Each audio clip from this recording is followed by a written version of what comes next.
આરવની જાદુઈ દુનિયા। એક નાનકડું ગામ હતું। આ ગામમાં આરવ નામનો એક છોકરો રહેતો હતો। તે આખો દિવસ રમ્યા કરતો હતો। તેને રમવું ખૂબ ગમતું હતું। તે ભણવામાં જરાય ધ્યાન આપતો ન હતો। ભણવું તેને કંટાળાજનક લાગતું હતું। એક દિવસે તે લાઇબ્રેરીમાં ગયો। લાઇબ્રેરીમાં તેણે એક જાદુઈ પુસ્તક જોયું।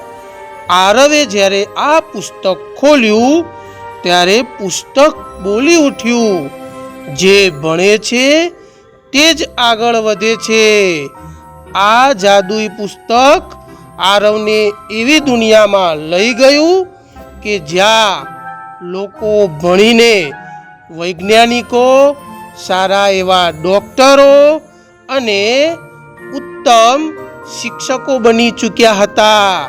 આ બધું જોઈને આરવને સમજાઈ ગયું કે શિક્ષણ સફળ બનાવે છે।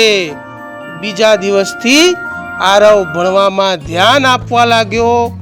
તે ગૃહ કાર્ય કરવા લાગ્યો અને પ્રશ્નો પૂછવા લાગ્યો। ધીમે ધીમે આરવ વર્ગમાં શ્રેષ્ઠ વિદ્યાર્થી બની ગયો અને તે ખુશ થઈને બોલી ઉઠ્યો, મને ભણવું ગમે છે।